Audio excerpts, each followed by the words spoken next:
예,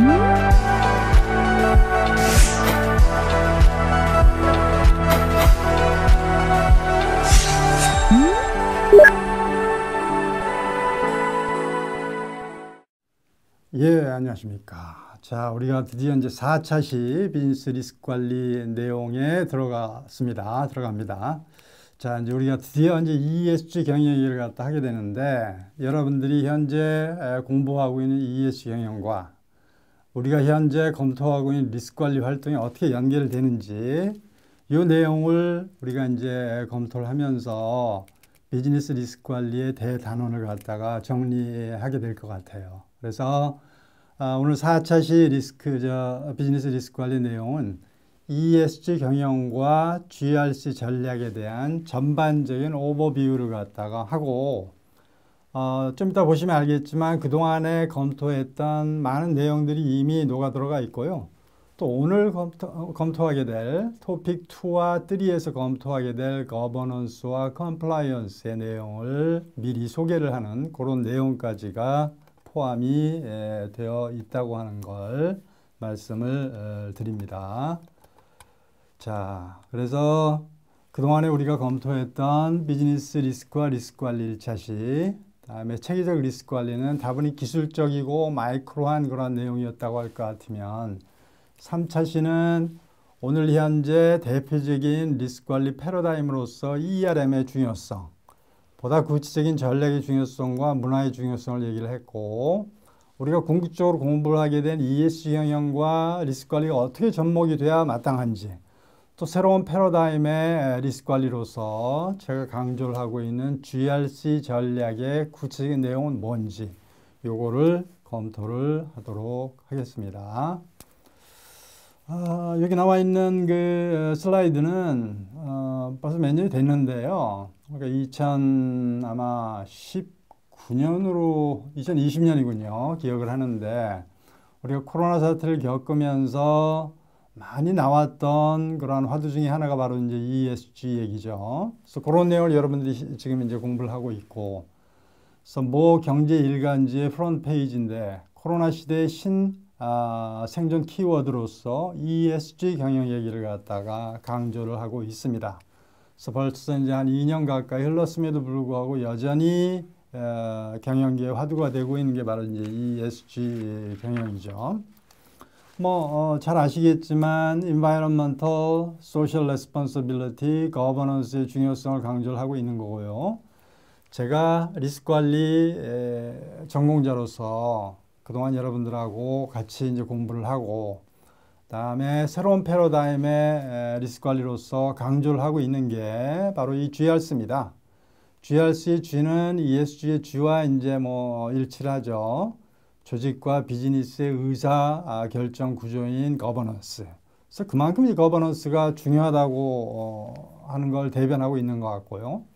그다음에 R은 우리가 이제까지 공부했고, 오늘 이제 정리를 하게 되는 리스크 관리. 그다음에 끝에 나와 있는 C가 이제 컴플라이언스죠. 컴플라이언스 얘기도 이제 여기까지 많이 했는데, 이 컴플라이언스에 대한 이해가 조금 이제 고차원적인 이해가 돼야 될 것 같아요. 그래서 언어 그대로 본다고 할 것 같으면 준법이라고 보통 얘기를 하죠. 현행법, 현행 규정을 갖다가 준수하는 그러한 기능으로서 컴플라이언스 얘기를 갖다 하고 있는데, 제가 강조하는 또 GRC 전략에서 얘기하는 컴플라이언스는 그러한 그 협의의 컴플라이언스 수준을 넘어서는 광의의 보다 소프트웨어를 포함한 그러한 폭넓은 컴플라이언스로 여러분들이 생각을 하셔야 될 것 같습니다. 이 안에는 친환경 경영, 사회적 책임 경영, 윤리 경영, 거버넌스 향상까지를 갖다 포함하는 그러한 내용이 새로운 컴플라이언스의 내용이다 라고 생각을 하시고요. 자, 우리가 ESG 경영 얘기를 갖다가 이해하기 위해서는 지난 한 20년 정도 전 세계 경영 경제의 화두로서 대표적인 게 바로 이 지속 가능 경영이었습니다. 그래서 지속 가능 성장, 지속 가능 경영 얘기를 갖다 많이 했는데, 특히 영리를 추구하는 그러한 그 영리 비즈니스의 경우라고 할 것 같으면 지속 가능 경영이 이루어지기 위해서는 economic profitability가 여전히 중요할 수밖에 없어요. 그렇죠? 영리를 추구한다고 할 것 같으면서 얘기하면서 경제적 수익성을 강구할 수 있겠습니까? 경시할 수는 없죠. 그래서 여전히 중요하지만 옛날처럼 오로지 경제적 수익성만 추구를 하는 게 아니라 덧붙여서 친환경, 그다음에 사회적 책임 이런 것까지 같이 아우르는 노력을 경주했을 때 지속 가능 경영이 이루어질 수 있다고 하는 얘기 아니겠습니까? 조금 더 쉽게 여러분들이 이해하시기 위해서는 소위 말하는 3P라고 여러분들이 이해하시면 좋을 것 같아요.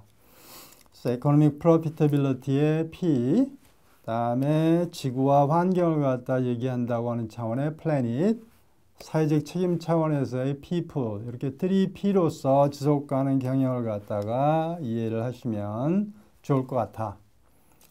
다음에 이런 지속 가능 경영, 지속 가능 성장은 이미 20년, 30년 된 그런 중요한 화두였는데 우리가 2019년 말부터 시작된 코로나 팬데믹 사태, 다음에 자산 운용 세계에서 시작이 된 ESG 경영의 이제 뭐 중요성 강조해 갖고 지속 가능 경영과 ESG 경영은 이제 있으면 좋다고 하는 발전 전략 정도의 모호한 그런 개념이 아니라 생존 전략이 됐다고 하는 게 뭐 제 판단입니다. 그래서 뭐 개인이 됐건 가정이 됐건 사회가 됐건 비즈니스가 됐건 그 추구하는 목표, 비전은 분명히 있어야 된다고 생각을 하고요. 그 비전을 추구하기 위해서 일단 살아남아야 되는 거 아니겠습니까? 그러기 위해서는 이 퍼펙트 스톰이라고 하는 깜깜한 그런 그 바다에서 핵심 역량이 있어야 죽지 않고 서바이브를 갖다 할 수 있는 거 아니겠어요? 그래서 그리고 나서 배를 띄웠다는 얘기는 가고자 하는 목적지가 있다는 얘기 아니겠습니까? 그게 이제 그 등대와 같은 비전이 되겠죠. 그 비전을 잃지 않고 잊지 않고 추구를 하되 구체적이고 현실적인 전략이 수반이 되는 그러한 노력을 경주했을 때 ESG 경영이 이루어질 수 있다고 하는 게 뭐 제 생각입니다. 그래서 여러분들이 알고 있는 비즈니스의 제반 활동, 그래서 뭐 생산관리, 마케팅, 재무, 회계, MIS, 인사관리, 조직관리, 리스크관리 이런 모든 것들이 결국 기업 가치의 제고, 그렇죠?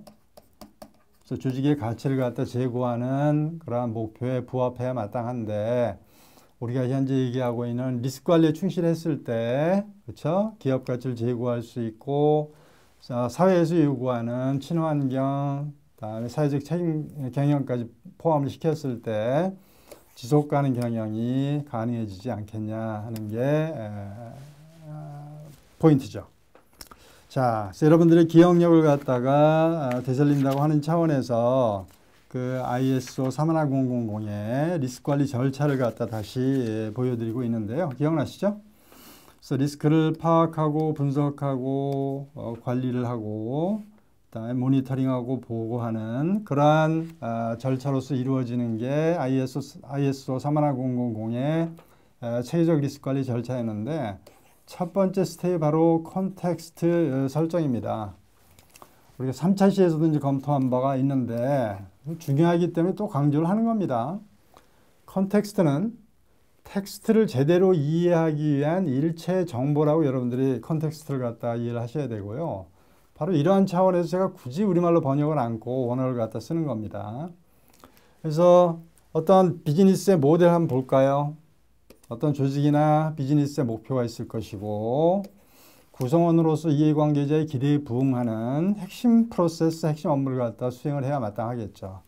궁극적으로 추구하는 뭐 ESG 경영이나 지속가능 경영을 갖다가 추구를 해야 되는데 구체적으로 현실적인 전략이 필요하다 하는 얘기 아니겠습니까? 그래서 이러한 기업이 처한 내부, 외부의 환경, 컨텍스트를 갖다 제대로 이해를 하고 거기에 걸맞는 리스크 관리 컨텍스트를 갖다 세팅을 해서 체계적으로 리스크 관리를 갖다가 수행을 했을 때 제대로 된 리스크 관리를 할 수 있다고 하는 게 주의할 수입니다. 그래서 제대로 된 리스크 관리라고 저는 굳이 얘기를 갖다가 하고 싶은 거고요. 이게 우리가 1차시, 2차시, 3차시, 4차시에 걸쳐서 제가 강조를 하는 GRC 전략의 포인트가 되겠습니다. 그래서 리스크 관리 진화라고 할 것 같으면 70년대 이전에 보험 위주의 이제 리스크 관리에서 70년대, 80년대 뭐 재무 리스크 관리, 재무와 리스크 관리와 보험이 이제 결합이 된 FRM이 크게 떴고요. 그다음에 많은 사건 사고를 갖다 겪으면서 통합 리스크 관리 ERM이 90년대 말부터 정착이 되다가 그 이후로도 뭐 엔론 사태라든지 미국발 금융위기라든지 코로나 사태라든지 이런 걸 갖다 계속 겪고 있는 거 아닙니까? 그래서 혹자는 뭐 리스크 관리에 이제 뭐 위기라고들 얘기를 하는데 저는 그렇게 생각 안 씁니다. 차라리 리스크 관리가 제대로 이루어지지 않았기 때문에 생긴 사건 사고였다고 생각을 하고요. ESG 경영과 접목시켜서 GRC와 같은 새로운 패러다임의 리스크 관리에 노력을 했을 때 우리가 기대를 하는 리스크 관리의 순기능을 제대로 이루어낼 수가 있다 하는 게 뭐 제 판단입니다. 그래서 앞서 했던 얘기를 갖다가 글로 한번 다시 정리를 해봤습니다. 계속 기업의 비즈니스 목표는 지속 가능 성장에 있다. 지속 가능 성장은 안정 속의 성장으로 정의가 될 수가 있다. 성장 계속 추구하되 동시에 안정적인 성장해야 되겠다. 그러기 위해서 리스크 관리가 필요한 거 아니냐. 그래서 조직이 비즈니스 목표에 맞추어서 발전 방향과 운영 방향을 전사적으로 설정하고 구성원 간의 신뢰를 바탕으로 해서 조직을 투명하게 운영을 하고 의사결정을 민주적 합리적으로 하고 비즈니스가 당면한 재반 리스크를 효율적으로 관리를 하며 법과 규제의 준수와 내부 통제를 충족시키는 기능을 GRC 전략이라고 한다. 그래서 그야말로 의사결정, 그다음에 리스크 관리, 컴플라이언스가 망라된 그러한 전략을 GRC 전략이라고 우리가 이제 뭐 얘기할 수가 있겠고요. 거기서 핵심 기능인 그 리스크 관리 기능이 한 조직에 내재화되고 체화되었을 때 또 비즈니스의 다른 기능들과 유기적으로 결합이 되어서 비즈니스의 모델과 현행 비즈니스 모델과 또 상황의 변화에 따른 비즈니스의 모델의 발전에 부합되는 그래서 그러한 노력을 경주했을 때 비즈니스 지속 가능 성장의 성과를 기대할 수가 있다. 그야말로 ESG 경영이 가능한 거 아니냐 하는 게 제 생각입니다. 자, 관련돼서 제가 책을 하나 소개할까 하는데요. 최근에 출간된 그 책 중에 가장 제 주목을 끌었고 또 여러분들이 참고할 만한 그러한 책이 있다고 생각이 돼서 소개를 합니다. 말 그대로 상식입니다. 그래서 많은 사회적 문제, 개인 문제, 가정 문제, 비즈니스 문제 볼 것 같으면 상식에 반했을 때 생기는 문제가 굉장히 많죠. 그렇죠? 사건, 사고라든지 우리가 공부하고 있는 리스크 관련된 게 비상식적인 행동과 생각에서 나오는 문제가 리스크라고 저는 생각을 하는 거거든요. 그래서 상식, back to the basic, 상식으로 돌아가자고 하는 차원에서 쓴 책인지 잘 모르겠지만 아무튼 대한민국 그 컨설팅 비즈니스를 대표하는 분들이 최근에 쓴 책인데 상식이라고 하는 책이 있습니다. 그야말로 불변의 원칙이라고 하는 구제를 달고 있는데 거기에 나오는 일부 문장을 갖다가 내용을 소개를 드릴까 합니다. 우리가 현재 공부하고 있는 리스크 관리와 또 여러분들이 지금 공부하고 있는 ESG 경영이 어떻게 접목이 되는지 또 산업계에서는 비즈니스에서 어떻게 이 두 경영과 전략을 갖다가 이해를 하고 있는지 그거를 갖다 여러분들한테 이제 소개해 드리고자 하는 건데요. 보세요. ESG는 기업 가치를 바라보는 더 넓은 시각이다. 그래서 2019년 이후에 ESG 경영이 국내외에서 가장 중요한 화두가 되었다. 두 가지 측면에서 의미를 부여할 수 있다고 하면서 첫 번째가 리스크 관리 얘기를 갖다 하고 있습니다. 기업 내부의 주요 이해 관계자로부터 지적되는 환경 사회 관련 이슈가 있거나 주주에게 비판받는 지배 구조를 가지고 있다면 기업의 정상적인 운영을 담보하기가 매우 어려울 것이다. 산업과 비즈니스 모델의 불확실성이 점점 커져가고 있는 현실에서 환경과 사회적 책임과 지배 구조라고 하는 가치 척도가 기업의 지속 가능 경영을 보장하는 부가가치 창출의 기반이 될 것이라고 하는 관점이다. 그래서 결국 지속 경영의 기반이 ESG가 되어야 한다고 하는 우리가 앞서 했던 얘기와 정확하게 일치하는 내용을 바로 이 책에서도 강조를 하고 있습니다. 결국 가서 여한 비즈니스가 추구하는 지속가능 경영의 구체적인 내용이 ESG 경영이다. 다음에 이 ESG 경영을 갖다가 구현하기 위한 핵심 전략이 리스크 관리가 될 수밖에 없다고 하는 거죠. 그래서 지속가능 경영, ESG 경영, 다음에 리스크 관리가 어떻게 연계가 되는지를 제가 이제 강조를 계속 해오고 있는데 이 전문가들도 역시 같은 시각에서 우리가 현재 강조하고 공부하고 있는 내용을 검토를 하고 있다, 이해를 하고 있다. 그래서 그렇게 생각을 해 주시면 좋을 것 같습니다.